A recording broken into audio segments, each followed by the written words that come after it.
Religion की बुनियाद पर कानून नहीं बना सकते।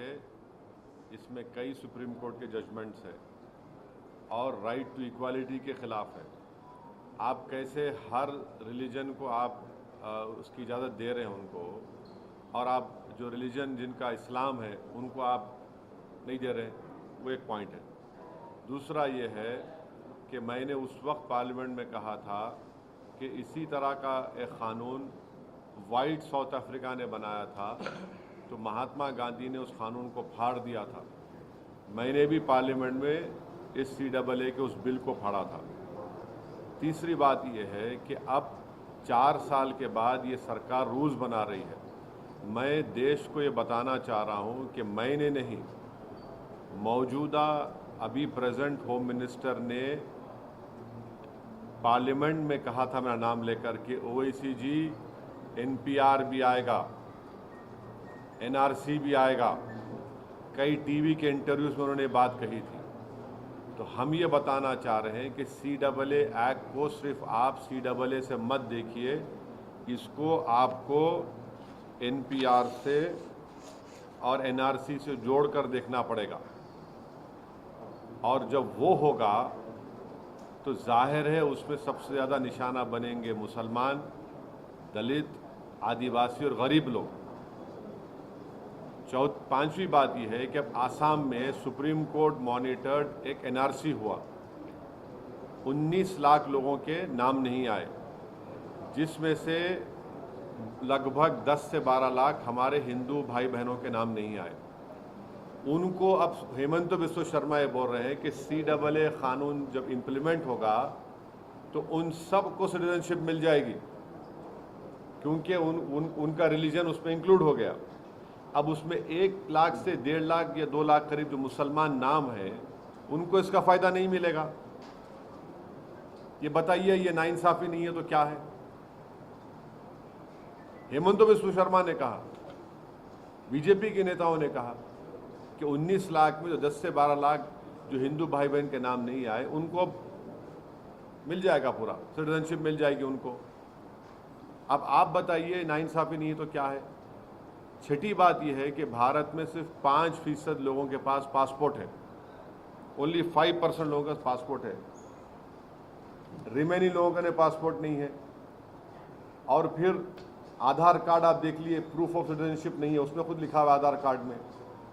भारत में बर्थ रजिस्ट्रेशन 1959 तक मैंडेटरी नहीं था। 1996 में सिर्फ 50% इंडियंस के पास बर्थ सर्टिफिकेट्स था। तो जब NRC होगा, NPR होगा, तो उसमें बायोमेट्रिक एक्सरसाइज होंगी उसमें, और लोकल रजिस्ट्रार में लिस्ट लगाई जाएगी प्रमोद साहब की, असद साहब की। अब प्रसाद साहब जाके बोल सकेंगे नहीं, असद साहब के डाउटफुल है, मैं डाउटफुल बन जाऊंगा। अब मुझे प्रूफ करना पड़ेगा। अब मैं मेरे दादा का बर्थ सर्टिफिकेट लेकर आऊँ, क्योंकि मेरा रिलीजन इस्लाम है। अब मैं फिरते रहूँ तो फ़ायदा किसका होगा? रद्दी वाले का ही फ़ायदा होगा ना। तो ये इसीलिए ये एक्सरसाइज ये जो लॉ है, ये रिलीजन की बुनियाद पर बनाया गया, ये डिस्क्रिमिनेटरी है, अनकॉन्स्टिट्यूशनल है। और ये बोलना कि जो हमारे हिंदू और सिख भाई या क्रिश्चियन भाई जो पाकिस्तान में, अफ़गानिस्तान में, बांग्लादेश में रह रहे हैं, उनको सिटीजनशिप नहीं दे सकते, झूठ है ये। हमेशा सरकार के पास इख्तियार था, एग्जीक्यूटिव ऑर्डर से आप दे सकते थे। और आखिरी बात, नरेंद्र मोदी और BJP को ये क्यों भूल गए कि कितने लाखों लोग कश्मीरी पंडित मुल्क से बाहर हैं, जो मुल्क से कश्मीर से बाहर हैं, उनको आप क्या कर रहे हैं? उनको आप क्या कर रहे हैं? भूल गए आप कश्मीरी पंडितों को? कम से कम 5 लाख कश्मीर के बाहर हैं। इंग्लैंड में इंडियन जो वहाँ के इंडियंस यहाँ पर वहाँ चले गए जो इलीगल, उनको वापस लेकर आइए। ग्रेट ब्रिटेन बोल रहा है कि लेकर आइए वापस, सरकार बोलती है हम नहीं लेकर आएंगे। तो ये गलत है, डिस्क्रिमिनेटरी है, अनकॉन्स्टिट्यूशनल है। सरकार के पास पहले से पावर्स थे और है और रहेंगे कि वो जो हिंदू भाई बहन पाकिस्तान में है या बांग्लादेश से है, आप दे सकते हो उनको। और मैंने खुद केस डाला है सुप्रीम कोर्ट में। हम लोग जब CAA का हियरिंग हुई थी, हमारे लॉयर जनाब निज़ाम पाशा साहब ने स्टे की मांग की थी, तो गवर्नमेंट ने कहा था कि अभी रूल्स नहीं बनाए। अब जब रूल्स बनाए तो हम सुप्रीम कोर्ट में डालेंगे और इसके ऊपर हम कोशिश करेंगे कि सुप्रीम कोर्ट में जाकर इसको उठाया जाए इस मसले। एक बोलिए प्रसाद साहब, क्या ये चुनाव को लेकर के चुनाव अनाउंस होने वाले हैं, उसके मद्देनजर किए गए हैं? बिल्कुल है, उसमें दो राय नहीं है, उसमें दो राय नहीं है। आप जब 4-5 दिन के अंदर इलेक्शन कमीशन ऑफ इंडिया अपने डेट्स को अनाउंस कर देगा 2 ECI के बन जाने के बाद, तो यकीनन ये चुनाव को सामने रखकर ये फैसला लिया गया है बीजेपी की तरफ से। सर खास करके बोलो। खास करके कल रमज़ान शुरू होने की उससे प्रधानमंत्री नरेंद्र मोदी ने इस चीज़ का ऐलान किया, ऐसा मौका भी दिखाया है। अब जाहिर है वो सब सारी दुनिया को मालूम कि कल तरावी की नमाज शुरू हो रही, रमज़ान का महीना शुरू हो रहा, तो आप लोग एक मैसेज देना चाहते थे भारत की सबसे बड़ी माइनॉरिटी को जो 17 करोड़ की है कि अब आप लोग कागज़ निकालने की तैयारी करिए।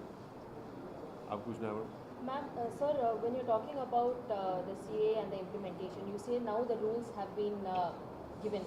Are you saying you'll approach the Supreme Court again and file a case? Our case is already in Supreme Court. When the last time when the Supreme Court was hearing this matter, the Union of India said that we have not yet made the rules. We have asked for a stay. The various parties have asked for a stay. Now, when the rules have been made, we'll definitely once again approach the Supreme Court.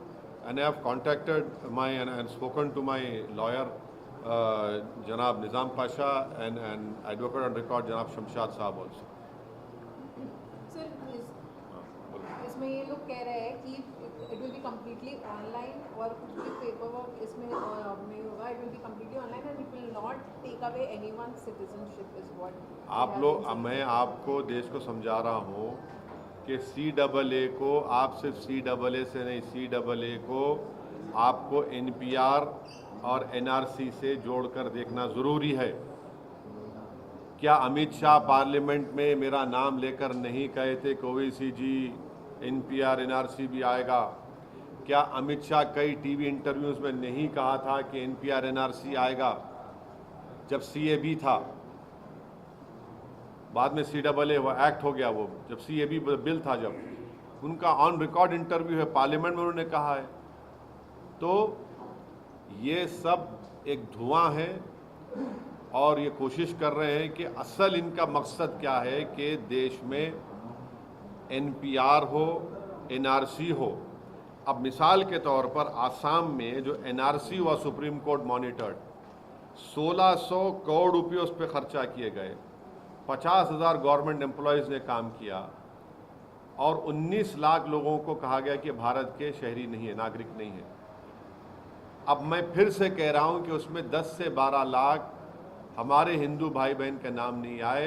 वहाँ के मुख्यमंत्री ये कह चुके हैं कि उन 10-12 लाख हिंदू भाइयों बहनों को बग़ैर डॉक्यूमेंट के CAA के तहत उनको सिटीजनशिप मिल जाएगी। अब जो 1 से 1.5 लाख जिन मुसलमानों के जहाँ नाम नहीं आए, वो तो एक्ट में नहीं आएंगे CAA में, उनको तो फॉरेनर्स ट्रिब्यूनल जाना पड़ेगा। ये कौन सा इंसाफ है बताओ मेरे को आप?